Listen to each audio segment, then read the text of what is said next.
I'll give a very brief introduction to Professor Enfield. There are many great things to say about his work on language, cognition, social interaction, and culture.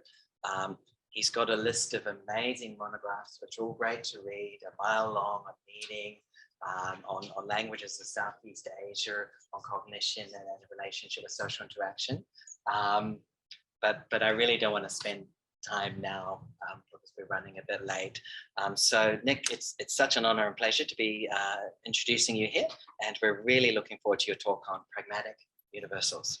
It's my great pleasure to be giving this talk, and I really am grateful for the invitation. Thank you enormously. Can I just get you to confirm that you're able to hear and see this? We can see and hear everything, Nick. It's perfect. Perfect. Great. Okay. Well, I'll leave it to you to call out to me if you need me to stop, because I'm not necessarily watching the clock. But let me just get right into it.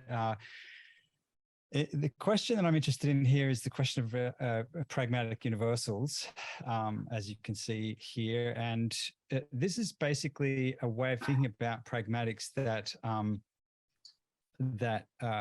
draws on the kind of linguistic typological approach to pragmatics. So the basic idea behind linguistic typology is essentially akin to the question that we ask in anthropology more generally, and that is to think about, firstly, in what ways all languages are the same, and in what ways and to what extent languages differ. So it's the basic kind of idea of similarity and difference. And the first question is the one that directs us to the study of universals, and the second one kind of sets constraints on that, or helps us to understand how universals can be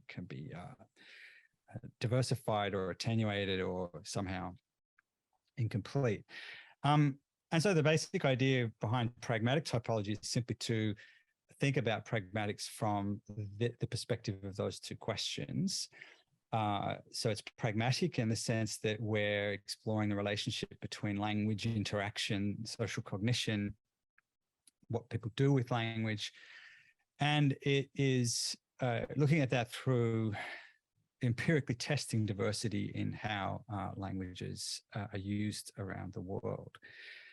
So I'm going to talk about 3 case studies, and some of you who know my work will be familiar with some of this work, and I may be refreshing your memory, and for others of you, it may be new. So these are the 3 case studies I'll cover, and I'll have to do them necessarily quite briefly: recruitments, turn-taking, and repair. So firstly, in this domain that I'm calling recruitments, this refers to sequences in which, firstly, a person makes some kind of directed action, such as pronouncing an utterance or doing something with their body, or doing both. And that results, that sort of recruits the action of the other person, who then does something for that first person. So a kind of an off-the-shelf classic example would be, I say, pass the salt, and you pass the salt. And this is a good domain to look at in pragmatics, because it obviously there's a very basic social motive in mobilizing the energy of other people, to do things for you, but it's also part of cooperation. And because it's quite basic and quite pervasive in everyday life, these recruitment sequences therefore give you a good point of comparison for cross-linguistic study. So I'm just going to talk about some outcomes of a study that we did.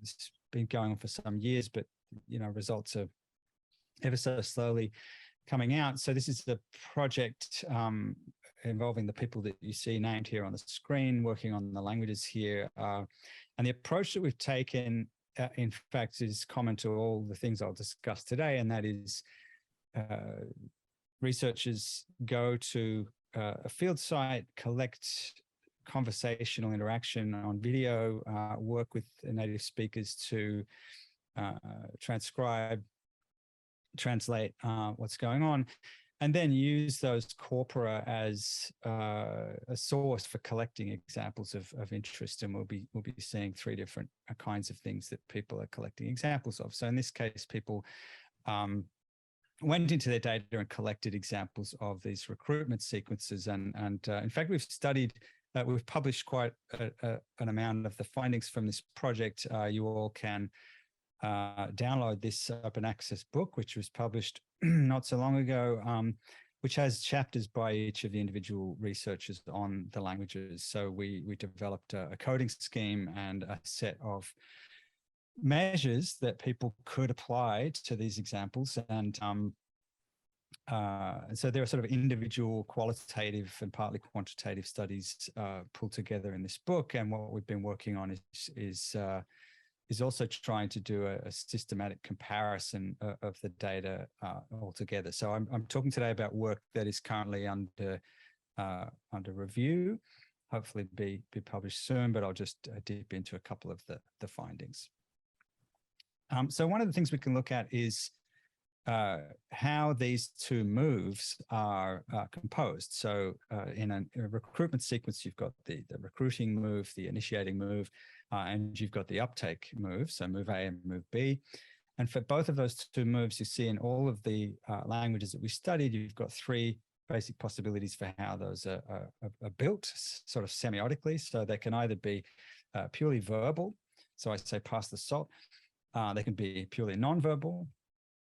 I don't say anything, but I do something with my body. Or they can be composite, which means that they include some combination of those two. And the first thing we want to point out about the finding here, the data here, is that there's a very clear asymmetry between the kind of verbal versus non-verbal composition of the initiating moves versus the responsive moves. And that stands to reason for practical purposes. Most of the time when people respond, they're doing physical actions like passing the salt, and no commentary is necessary. But we can drill into the what we're actually seeing on these different bars in this figure.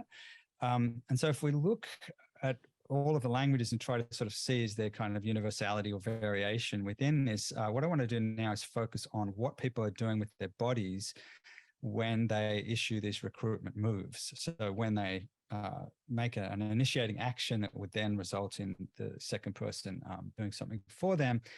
In this red square, what you see are all of the cases in which a speaker either did a physical action with no words at all, or they did a physical action with words accompanying it in order to bring about some assisting action. And here are some of the kinds of physical behaviors that we observed. So there was one major category, which was the reaching category. And what you're seeing here are examples, just screenshots from the video corpora that we're drawing on here. Examples where people are issuing these recruitment moves while they are doing a reaching gesture with their hands. So in the Italian case, there's no verbal accompaniment. It's understood from the context what needs to be done, and the reaching is somehow conveying the need for the object to be passed to the person. And in the other examples, you see reaching is accompanied by words that help to clarify what's being asked. Another category of bodily behavior that accompanies recruitments is holding something out. So physically, a very similar type of posture of the body, but of course the direction of movement of an object is different. So here we have these, everyday objects serving as kind of focal points in social interaction: a potato, a telephone, a knife, a bar of soap. And you see that holding something out is very often part of a recruitment move for kind of practical purposes.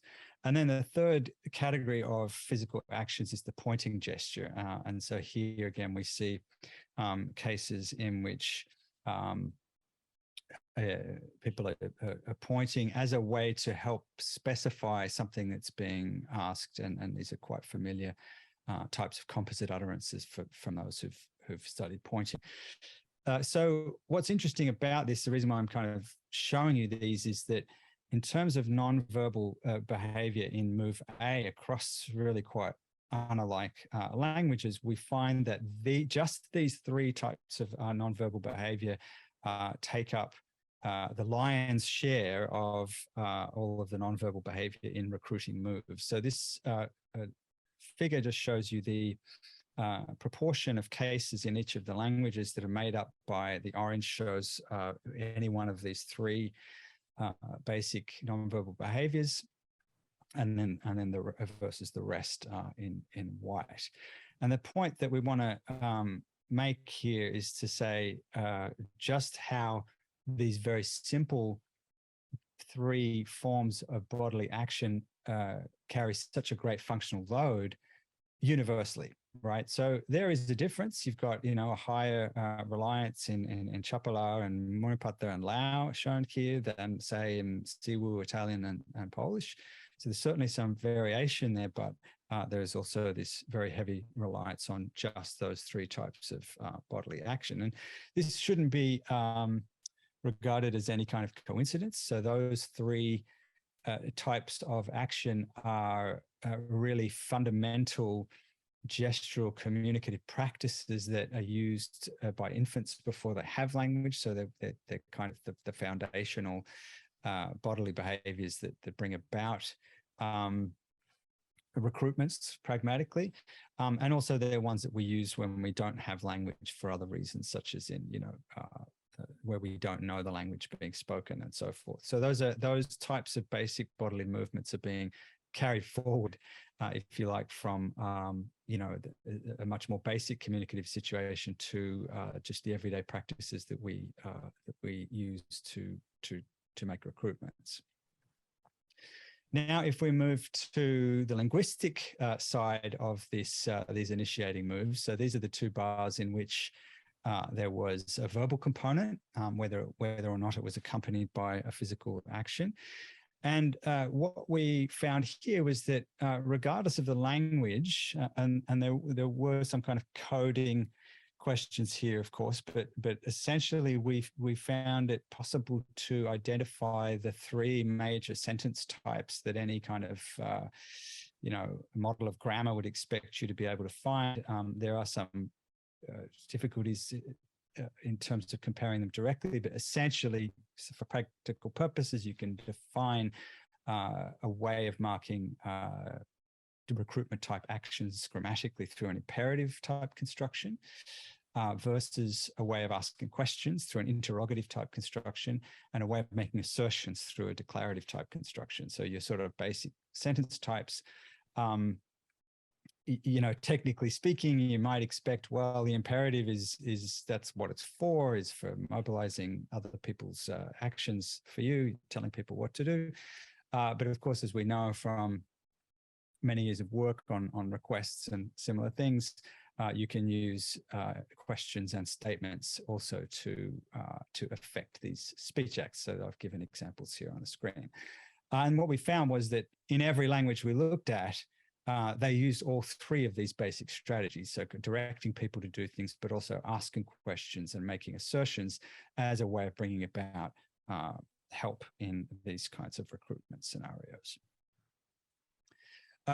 One point I want to make here, I don't want to get into this data, but it's too much to talk about, but what this shows here is for each language, the kind of distribution of the different grammatical strategies, things like interrogative versus imperative versus declarative.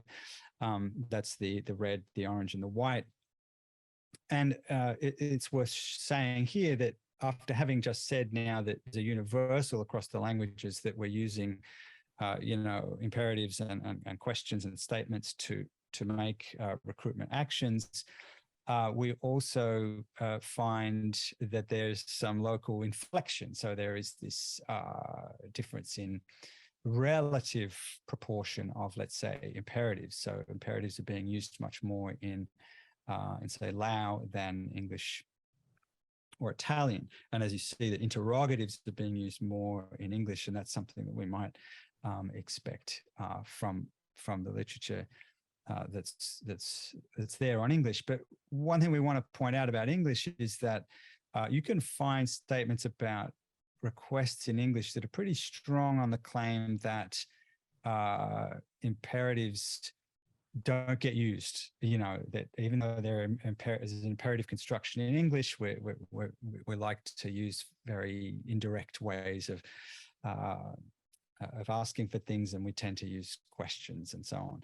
So to an extent, that's borne out here. You can see in English, the orange bar is takes up quite a large proportion. They're the interrogatively formatted recruitments, but the red portion is also pretty big. So something like a third of the time, which is more than many might expect, people are using bare imperatives to get people to do things in English interaction. This one I'll just skip from want of time. And to just now to finish on the recruitment section here, as I said, there's plenty more to say, but those little kind of tidbits that I picked out show the basic kind of overall impression that we're getting through comparing some sort of basic kind of pragmatic action across languages. And that is that we're getting a bit of both, some commonalities and some diversity. But to some extent, we find ourselves emphasizing the commonalities in these types of strategies, where the diversity is certainly there, and we can try to analyze that in terms of perhaps cultural variation, but also in terms of structural grammatical variation. But underlying that variation, there's something that's pretty basic and pretty fundamental about how such a basic type of speech act is being carried out. So there's something we would like to think about the basicness of something like a recruitment sequence that accounts for the fact that there's not as much variation as you might expect. Although I acknowledge it's hard to quantify how much diversity you might expect. All right. So then the second kind of domain that I want to touch on in this discussion of pragmatic universals is turn taking. And again, some of you might be aware of this work, so I may be reminding you of it. But if we look at, for example, a question response sequence, this would give us a simple way to just illustrate the domain that I'm talking about. So like many types of turn transition, a question response involves one person saying something that takes a certain amount of time, that utterance is completed at a key moment, and then the response comes at some offset to the end of the question. So that offset could be positive. It could be, some time has elapsed, and you can see in this illustration there's some time elapses. So there's what we call a positive temporal offset between the end of the question and the beginning of the response. But it could be negative as well. There might be a bit of overlap, and theoretically the offset could be anything. It could be minutes or hours, or it could be milliseconds. So you get a simple question response sequence like this. I'm not going to play the sound. I've got sound issues, but basically it's a nice simple question.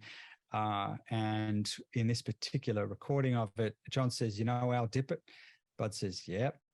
And in between the question and the response, you get almost exactly a quarter second of silence. So you have something like a target of around about a quarter second, at least in that one example there. We'll get to averages in a moment. And then there's a general finding that you have something like a maximum window for silence around about 1 second.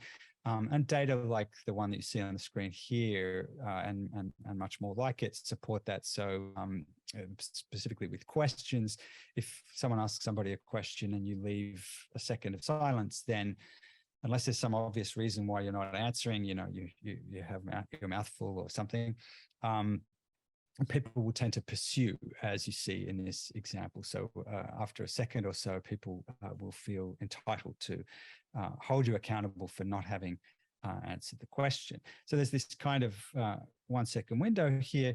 And if you take a question like, say, a request, like, can I get a ride over there? You can explore what variance of timing within that 1 second window means.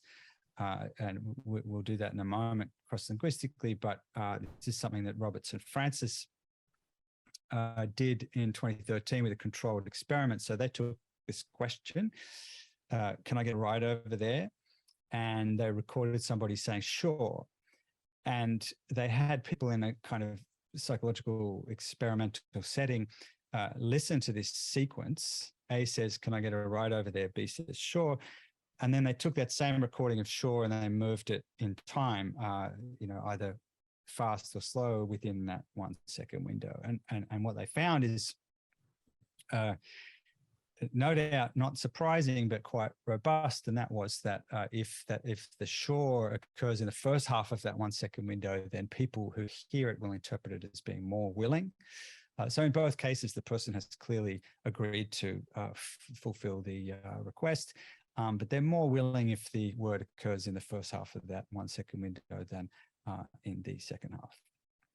So that's a little bit of a kind of exploration of what the time window means between any kind of two lines in a conversation, but specifically with respect to questions and answers, it's a more of a kind of a tractable question.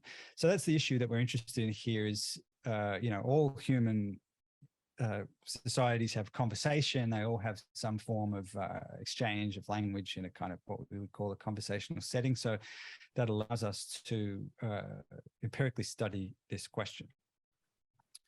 So just in terms of sort of trying to scale up beyond one-by-one examples, we can look at corpora and just start with simple data from a Dutch telephone conversation corpus, 1,500 turn transitions, which means 1,500 instances of a speaker finishing a turn and another speaker beginning their turn.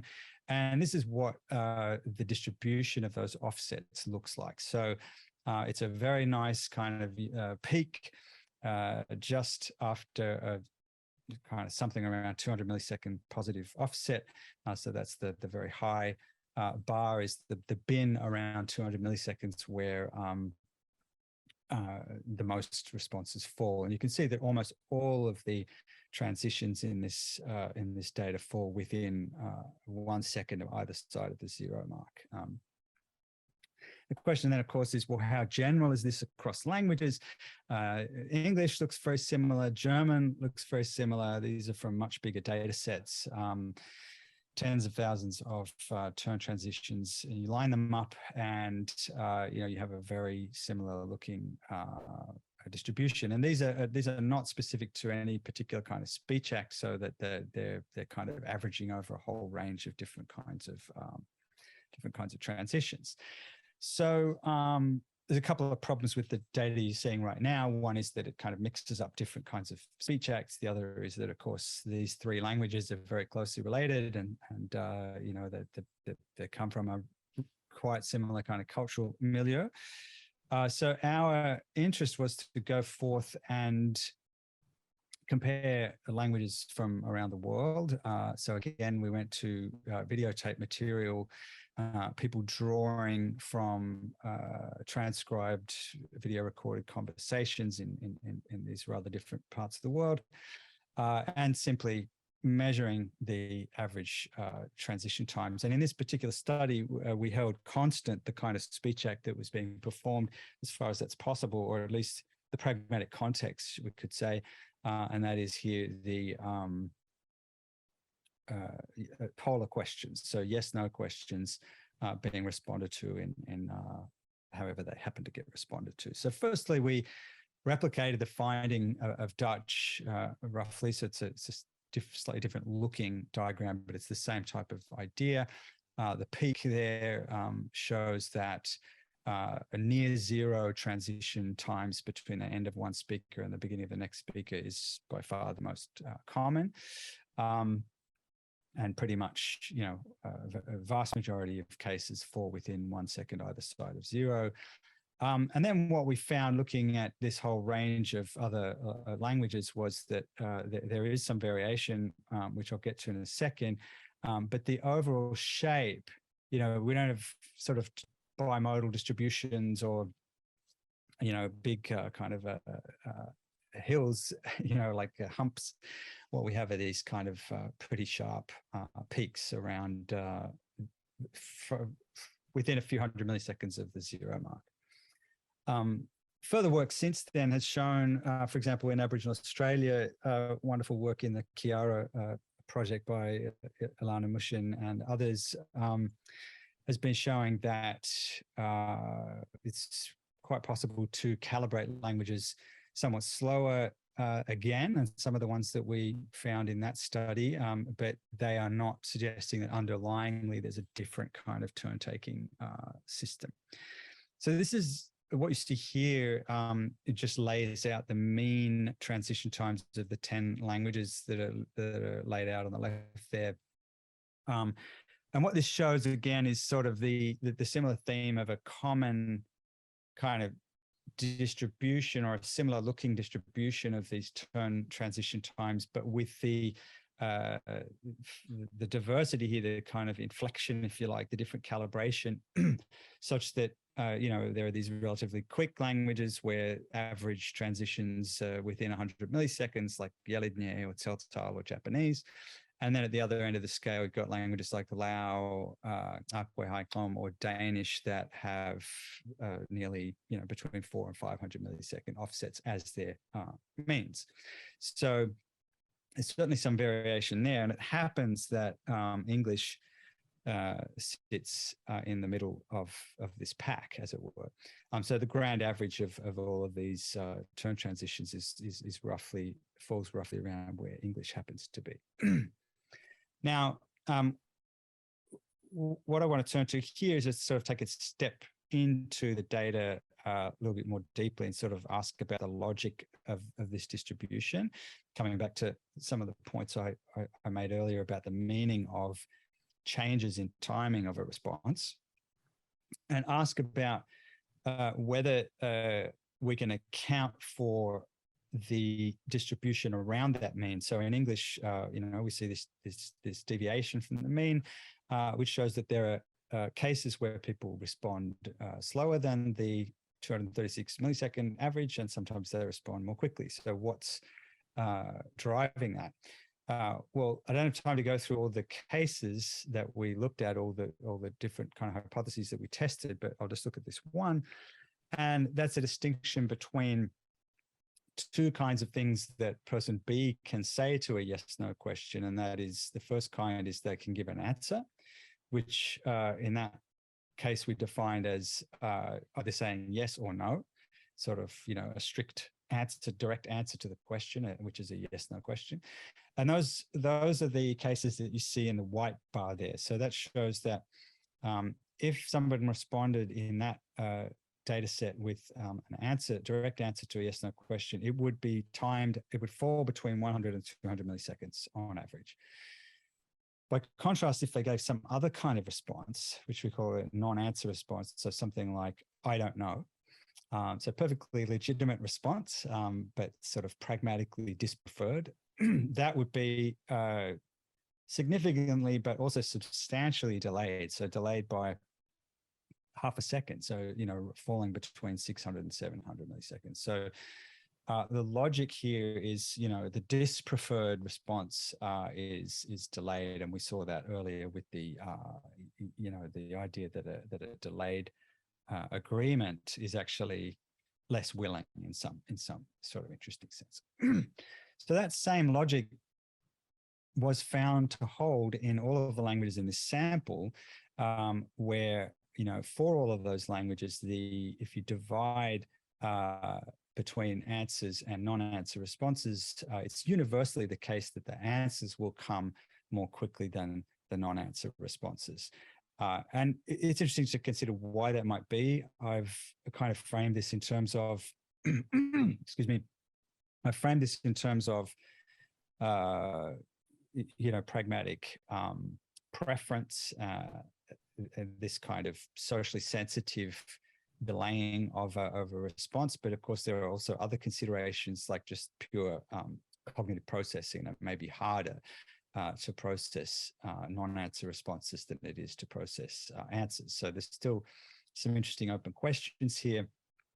But empirically what we're seeing is, again, some to sort of, wrap up on that topic of turn taking, there are these pretty interesting commonalities which we feel are more, the commonalities are stronger than, let's say, older literature on turn taking would have you expect. So literature on the timing of turn taking has particularly of the kind of ethnographic variety, has tended to emphasize radical difference and saying, well, we don't have turn taking in that culture, or similar kinds of claims. And I think what's really important and compelling for me about the kind of data that we've collected here is that it's more empirical than it's a better empirically supported claim than has been available to date. Good. So I have one more case study that I want to talk about, and I don't know how we're going for time. I know we started late, but am I still okay? Yeah, you're still okay, Nick. It's good. Sweet. Okay, good. So yeah, the third kind of case study that I want to get into here is on repair, and that is slightly newer work, but again, it's part of this overall kind of set of team studies that we did, myself and the researchers whose names you've seen in the previous slides. We took a similar approach to looking at a particular domain of repair. So repair is, of course, a pretty diverse, a pretty big topic in language, and a big part of it is self-repair, cutting oneself off in the middle of a move and restarting. And I'm not talking about that at all. What we're talking about here is other initiated repair. So examples like the one you see here. A says something, and then B in the next turn says who. So they're pointing to some difficulty in perhaps hearing. They didn't hear who was referred to, or they didn't recognize maybe the name. They don't know a person called Sibby. We don't know what the issue is.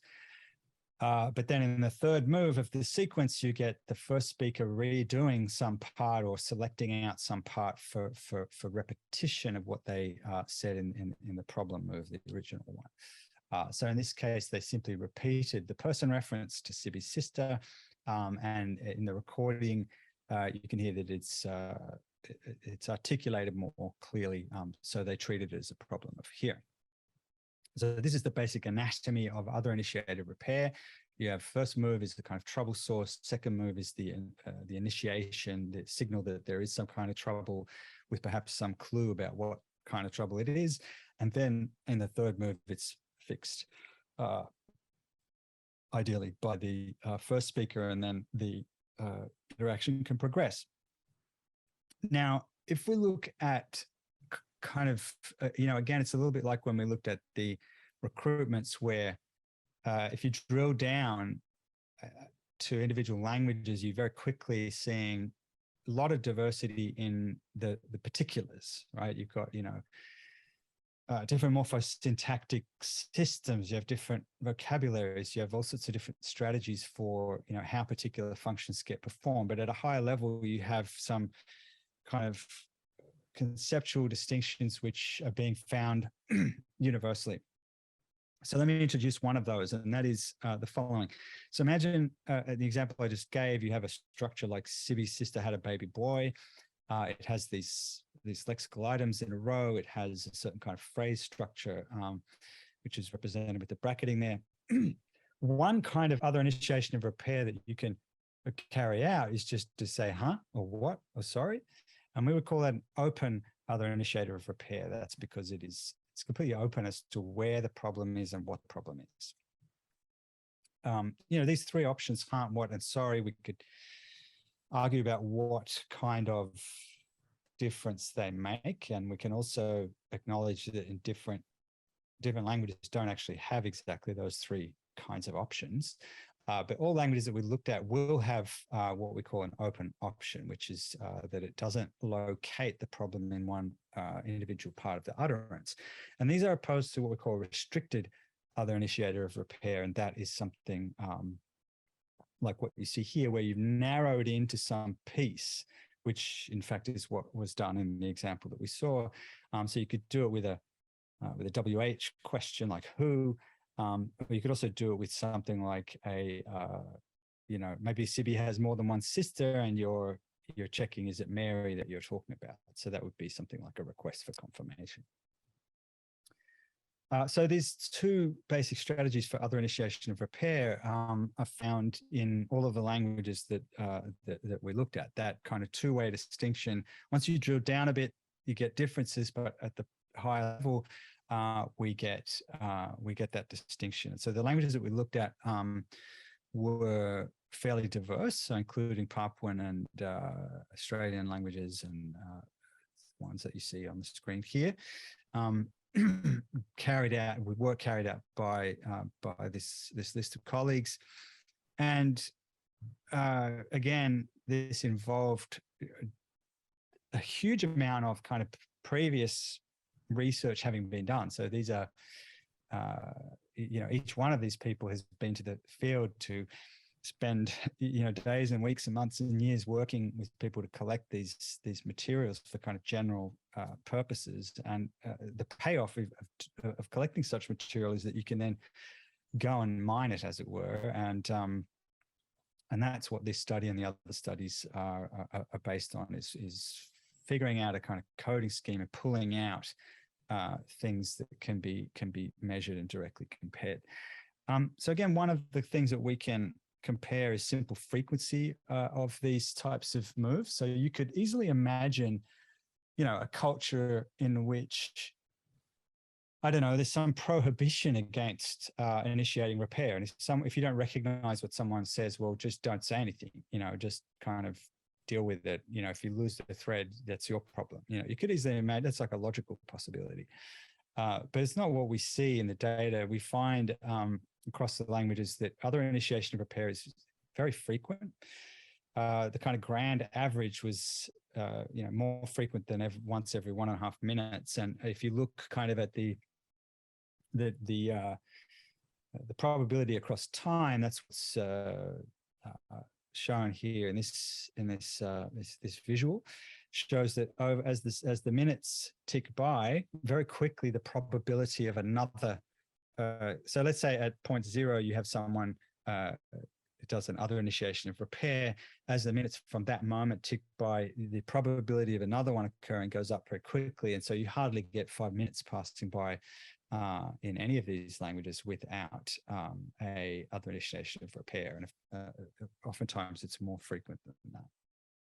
So that's our first finding, is that other initiation of repair is a very relied upon pragmatic kind of mechanism. It's something that all languages have to have a system for dealing with, and they rely on it very frequently.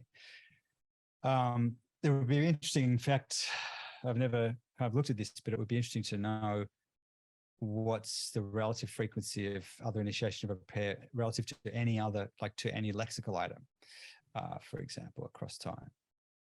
I don't know the answer, but there's a possible honours project in that, or PhD study. Now, coming back to this distinction between open and restricted, what's interesting about them is that they're not just two choices. There's an asymmetry between them, and the asymmetry is that the open strategy is always possible.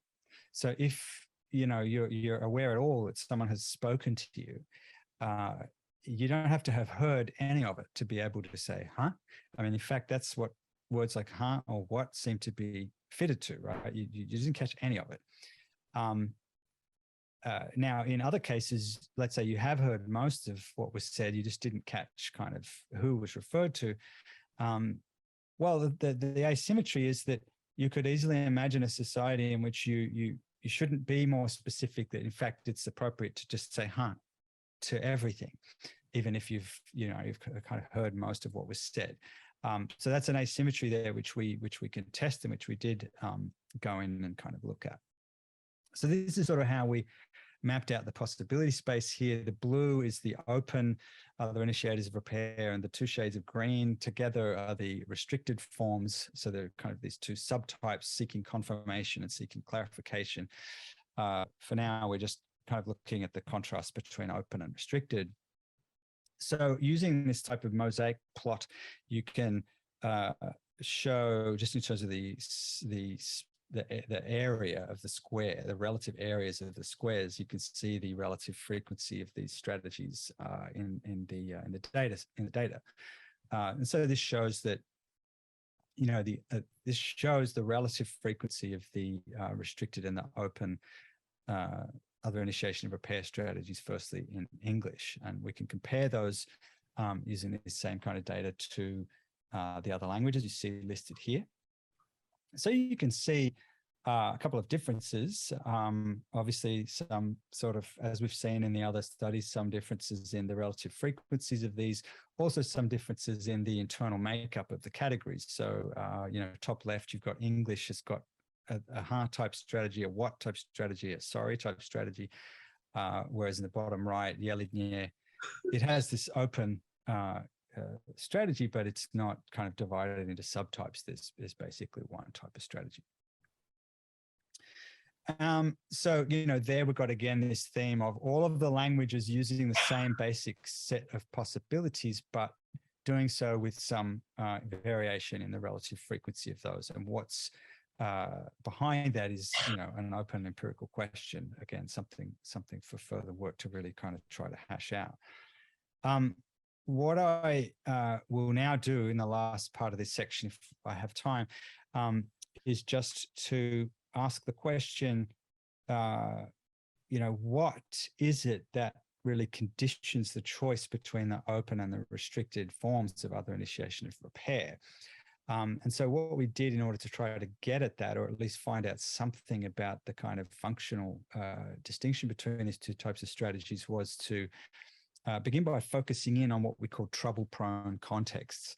So just by applying our intuitions, we, you know, could agree that, you know, a trouble-prone context where you can't, it's evident from the recording that there's a problem with hearing what a person has just said, that the addressee had their attention on something like looking at a computer screen or working on something with their hands. And also if the turn by A was a question, which means that it puts more of a obligation on B to have a, you know, some kind of appropriate response in good time. If all of those things were true at the same time, which we had a good number of examples were like that, we called that a trouble-prone context. And we looked to see what was the likelihood of people producing either an open class or a restricted class other initiative repair in that context. So that's, if you just look at the gray bars now, that's what you will see. So what this shows is that in the trouble contexts, the context in which all of the things I just listed were true, it's hard to hear what's going on, your attention is somewhere else. The gray bars show that in those contexts across all of the languages, people would use the open class other initiative repair. They'd say things like, huh, what, sorry. And, you know, that's not at all surprising, quite obvious that they would do that, because those are the contexts in which it's least likely they would have even heard what was said. So that's kind of like the obvious function of the open class. But then you had another set of contexts, which we're calling default contexts. And those are the cases where all those things I just said were not true. So cases where it was clear that the addressee, there wasn't any sound interfering, that the addressee was paying attention to the speaker, etc. And in that setting, which is the black bars, you see that there's a very much lower likelihood that people would use the open class repair initiators. They do use them, as you can see from the black bars. And the question is why? Well, you kind of have to dig into the individual cases to see why that is.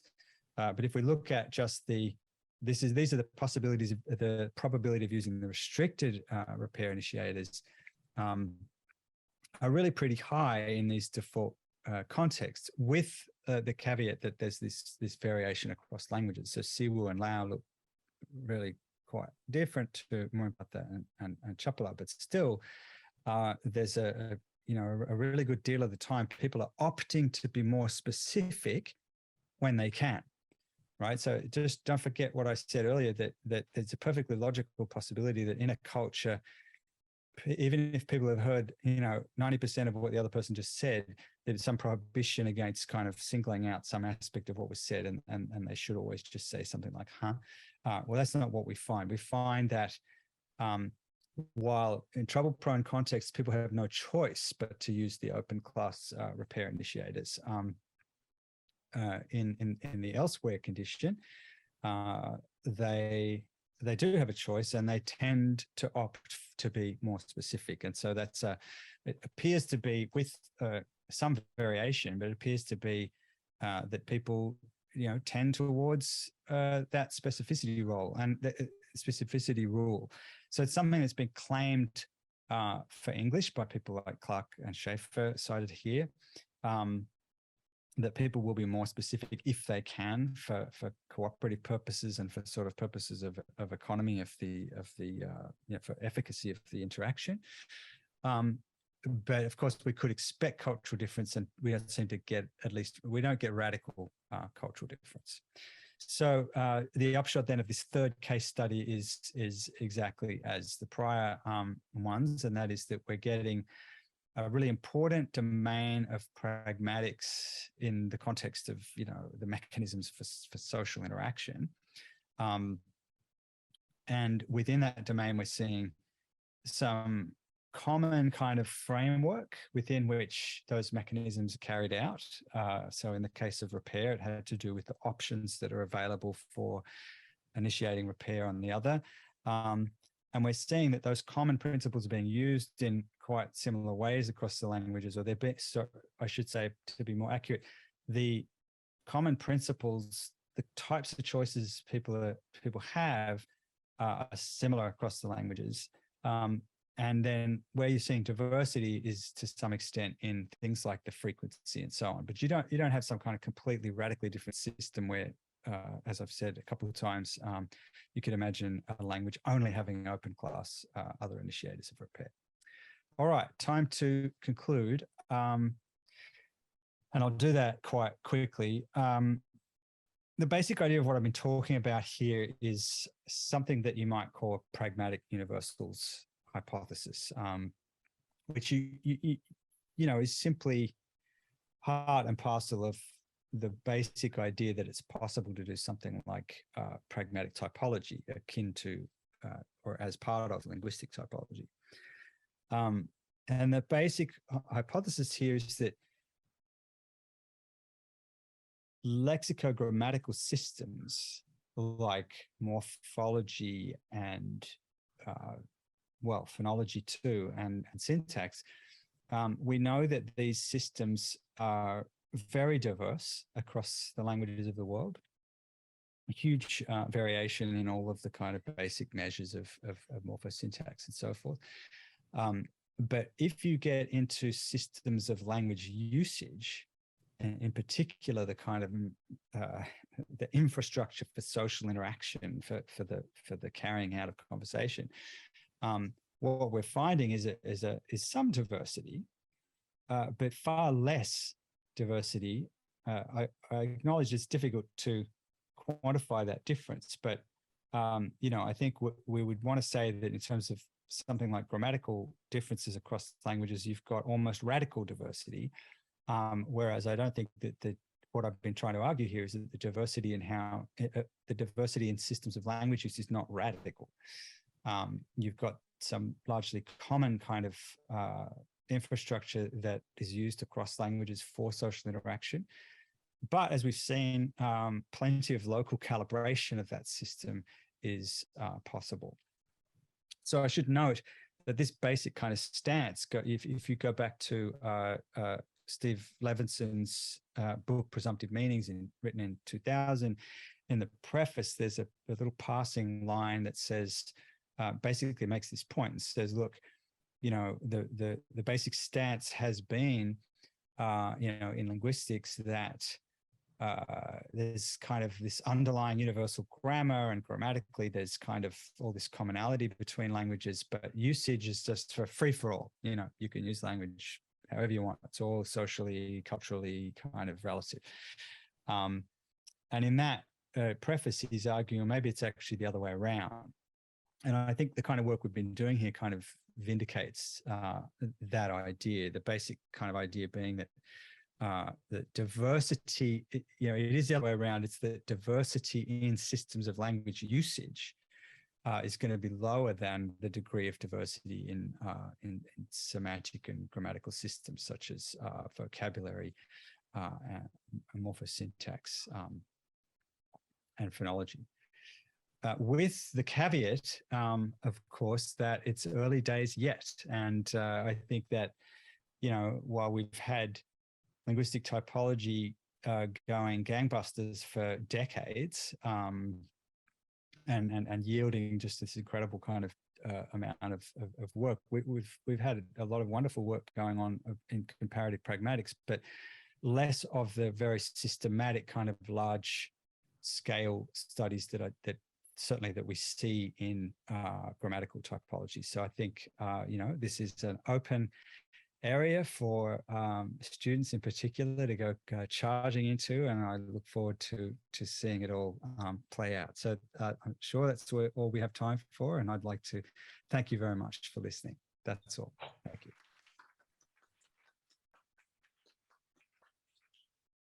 Oh, thanks so much, Nick. I'm just wondering how we're going to do questions here, because we're not set up. I guess you can hear us across the room, right? So if people ask questions, so I can hear, and I've stopped sharing my screen now. Is that right? Yeah, no, you have. So that's perfect. So I'll start taking questions. I can't see any of you, so this is a I know. Out of it was easier when we had the camera in the room. I know. That's all right. Disembodied this whole thing, right? That's right. So questions in the room? We've got a question this is Meredith Mara, just so you know who's asking the question. It's probably helpful for you to know that, Nick, because I'm going to ask you a question based on my practices as a New Zealand English speaker. I wonder if you could talk about the local calibration in terms of the turn taking, because the space between turns is something that's often above the level of consciousness for me because of the cultural significance of the space between turns. And I think your answer is it doesn't really matter in your model, but I just wondered if you could talk about it. So, for example, if I'm speaking in a context with other Pākehā English speakers, there's very little space between the turns. But if I'm speaking to people in English with an orientation towards Māori cultural norms, I'm required to have a longer space between turns. Otherwise, it's seen as interruption. So I just wondered what you thought about that. Yeah, absolutely. I think that is, certainly very many people have the same intuition and report the same thing. And I think more often they report that they are not as sensitive to the distinction as you are. And in fact, they fall foul of the difference in what we are calling calibration between two communities, so whether it's between two, identity-based groups, ethnic-based groups, urban versus rural, people will often say, I go to this other place and speak with these other people and they think I'm interrupting, but actually they sound slow to me. And that experience is typical in kind of cross-cultural communication. And what you're describing is, that you have this mindfulness about it, which is, what we want to be able to kind of lessen that friction and that turbulence. And I want to describe that as calibration. I think what you're doing there is being mindful of a different setting. So it's the same sort of basic underlying turn-taking system. The quality of the system is not different, but quantitatively you've got to reset your kind of average time offset, so that then you get into the expected rhythm, precisely because divergence from that rhythm will attract inference, and and you want to avoid that. So that's how I would understand what you've just described. That's what I assumed, so it's nice to have that confirmed. Thank you. Right, thanks. Yeah, great. Other questions in the room? I don't know if I can monitor the online questions in the webinar. That might be. We don't have anything. Other questions? Can't see any. Yeah, there's a question over in the back here. Yeah. Can you speak up? Just make sure we can hear it. Louder. Yeah, louder. Yeah. I have a question. First case study for the science. I've noticed that in two cases, translation of the sign as give me the phone of this verb give, and one case there is a translation to hand, and the position of the hand, like of the part of the arm, is a bit different with give. So it leads me to the question whether there is some difference between among the languages according to position of the hand, like whether it's maybe more up or down or sideways and so on. Did you get the question, Nick? I'm really sorry, I couldn't hear that, so I'll have to get you to put it in a nutshell for me. I'll try and nutshell it. Essentially, she was asking around, if I get it right, the position of the hand relative to, is it up or is it down? Like I'm gesturing and you can't see me. Is it palm up, palm down, sideways when they're doing these pass, the give me versus the hand me type of gestures? Oh, okay, the recruitments, yep. Yeah, recruitments, yep. Well, the question is there any kind of maybe consistency around these hand shapes?